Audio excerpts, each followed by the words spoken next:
প্রিয় দর্শক, আশা করি আপনারা সকলেই অনেক ভালো আছেন। আমাদের চ্যানেলটিতে প্রতিনিয়ত ইসলামিক এবং শিক্ষণীয় ভিডিও ছাড়া হয়, তাই লাইক, কমেন্ট এবং সাবস্ক্রাইব করবেন আশা করি। চলুন ভিডিওটি শুরু করা যাক। প্রিয় বন্ধুরা, আমরা জানি জাহান্নামে শুধু আগুন থাকবে এবং আগুন দ্বারাই শাস্তি দেয়া হবে, কিন্তু আপনারা কি জানেন সেখানে বরফের বা ঠান্ডার জাহান্নামও থাকবে? সেখানে পাপীদের প্রচণ্ড ঠান্ডা দিয়ে শাস্তি দেয়া হবে। কেমন হবে সেই বরফের জাহান্নাম এবং সেখানে কি কি থাকবে জানতে হলে ভিডিওটি সম্পূর্ণ দেখতে থাকুন। নিশ্চয়ই জাহান্নাম এমন একটি স্থান যা তার অধিবাসীদের জন্য দূরে রাখার এবং নৈকট্য থেকে বঞ্চিত থাকার স্থান। সেখানে তারা আনন্দ ও সুখের অনুভূতি থেকে বঞ্চিত হবে। তাদের উজ্জ্বল মুখমণ্ডলগুলো ফিকে হয়ে যাবে এবং তাদের এমন কঠিন অবস্থানে আঘাত করা হবে যা পাহাড়ের থেকেও শক্তিশালী। যদি আপনি দেখতে পেতেন তাহলে দেখতেন তারা গরম পানিতে চলাফেরা করছে এবং তীব্র ঠান্ডার মধ্যে ছুঁড়ে ফেলা হচ্ছে। তাদের দুঃখ চিরস্থায়ী, তাই তারা কখনোই খুশি হতে পারবে না। তাদের অবস্থান স্থায়ী এবং তারা সেখানে চিরকাল থাকবে, কখনোই বের হতে পারবে না। এটি এমন একটি দৃশ্য যা হৃদয়কে কাঁপিয়ে তোলে এবং মনে ভয় এনে দেয়। রাসূলুল্লাহ সাল্লাল্লাহু আলাইহি ওয়াসাল্লাম এই জাহান্নামের বর্ণনা দিয়েছেন। তিনি বলেছেন, কিয়ামতের দিন জাহান্নাম আনা হবে, তার ৭০,০০০ লাগাম থাকবে এবং প্রতিটি লাগামের সঙ্গে ৭০,০০০ ফেরেশতা থাকবে যারা তাকে টেনে আনবে। জাহান্নাম তখন এমনভাবে গর্জন করবে যে তা নিয়ন্ত্রণ করা সম্ভব হবে না। ফেরেশতারা তাকে শক্তি দিয়ে টেনে ধরবেন, কিন্তু তার তীব্রতা ও গর্জনের কারণে তারা যেন তা সামলাতে পারছেন না। তার এই গর্জন ও ক্রোধ আল্লাহ তাআলার ক্রোধের প্রতিফলন হবে। এই মহান দিনে জাহান্নামের শাস্তি কেবল আগুনের মধ্যেই সীমাবদ্ধ নয়, আল্লাহ আমাদের রক্ষা করুন, বরং এতে রয়েছে তীব্র ঠান্ডা এবং হাড় কাঁপানো শীত। বুখারী ও মুসলিমের হাদিসে আবু হুরায়রা রাদিয়াল্লাহু আনহু থেকে বর্ণিত, তিনি বলেন, রাসূলুল্লাহ সাল্লাল্লাহু আলাইহি ওয়াসাল্লাম বলেছেন, আগুন তার প্রতিপালকের আছে অভিযোগ করল, বলল, হে আমার প্রভু, আমি নিজেই নিজেকে গ্রাস করছি। তখন আল্লাহ তাকে 2 নিঃশ্বাসের অনুমতি দিলেন, এক শীতে এবং এক গ্রীষ্মে। তাই তোমরা যে তীব্র গরম অনুভব করো তা তার গ্রীষ্মের নিঃশ্বাস, আর যে তীব্র শীত অনুভব করো তা তার শীতের নিঃশ্বাস। ইমাম ইবনে হাজার রহমাতুল্লাহি আলাইহি বলেন, জামহারির অর্থ হল তীব্র ঠান্ডা। কেউ কেউ প্রশ্ন করেছেন, কিভাবে আগুনের মধ্যে এমন ঠান্ডা থাকতে পারে? এর কোনো জটিলতা নেই, কারণ আগুনের মধ্যে একাধিক স্তর রয়েছে, যার একটি স্তর জামহারির বা তীব্র ঠান্ডার। এটি শাস্তির এক প্রকার যা অবিশ্বাসীদের উপর প্রয়োগ করা হবে, যেমনটি আগুনের মাধ্যমে শাস্তি দেয়া হয়। আল্লাহ তাআলা বলেন, নিশ্চয়ই সীমালঙ্ঘনকারীদের জন্য রয়েছে এক কঠিন প্রত্যাবর্তন।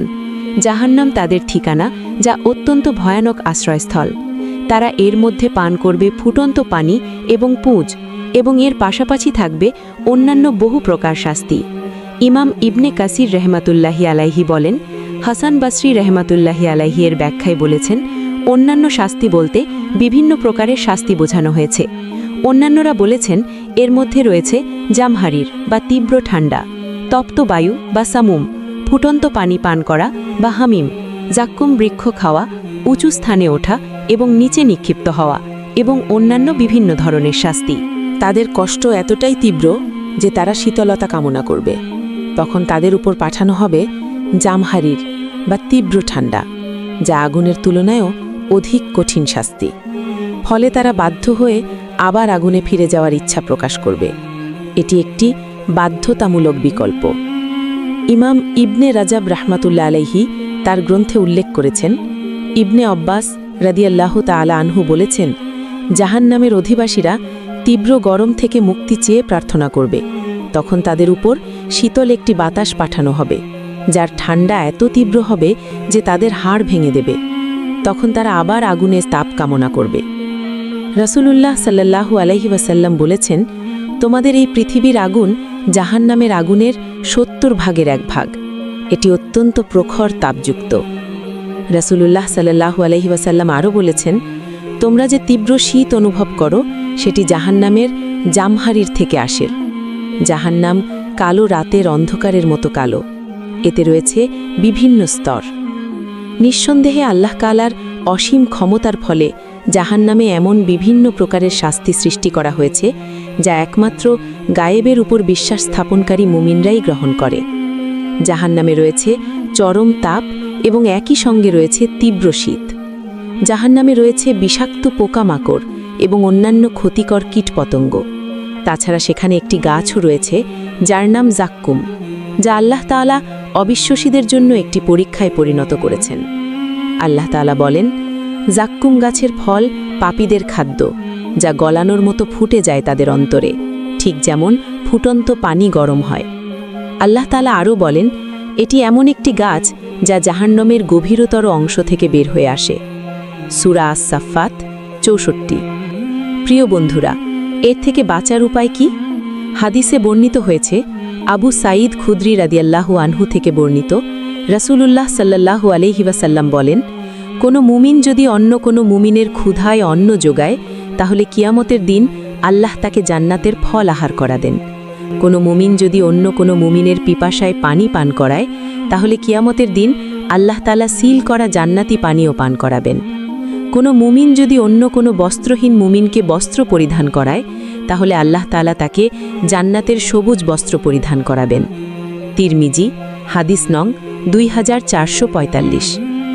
ধন্য সেই ব্যক্তি যে তার প্রভুর মহিমা বুঝে ঈমান এনেছে, সৎ কাজ করেছে এবং আল্লাহ তাআলার ইচ্ছায় নিজের সমস্ত বিষয় সমর্পণ করেছে, জান্নাতের জন্য প্রার্থনা করেছে এবং জাহান্নাম থেকে আশ্রয় চেয়েছে। আল্লাহ তাআলার কঠিন আযাব থেকে বেঁচে থাকা আর পুরস্কার পাওয়া প্রত্যেক বান্দার জন্য কেবল তার রহমতের মাধ্যমেই সম্ভব, কারণ আল্লাহ তাআলা ছাড়া তার গুণাবলী এবং জ্ঞানকে কেউ ধারণ করতে পারে না। আল্লাহ তাআলা সর্বজ্ঞানী, সর্বশক্তিমান, সব কিছুই তার অন্তর্ভুক্ত। আল্লাহ তাআলা তার অসীম শক্তি এবং ক্ষমতার সাথে সমস্ত কিছু করতে সক্ষম। তিনি আমাদের অভিভাবক এবং আমাদের পরিপূর্ণ সাহায্যকারী। হে আল্লাহ, আমাদের শরীর, মাংস, ত্বক, হাড়, হৃদয়, চোখ, মুখ, সব অঙ্গপ্রত্যঙ্গ এবং প্রতিটি পশমকেও জাহান্নামের আগুন এবং ঠান্ডা থেকে রক্ষা করুন। হে আল্লাহ, আপনি অত্যন্ত ক্ষমাশীল, আপনি ক্ষমা করতে ভালোবাসেন, আমাদেরকেও ক্ষমা করুন। হে আল্লাহ, আমরা আপনার সন্তুষ্টি এবং জান্নাত চাই এবং আপনার ক্রোধ এবং আগুন থেকে আশ্রয় প্রার্থনা করি। আমিন।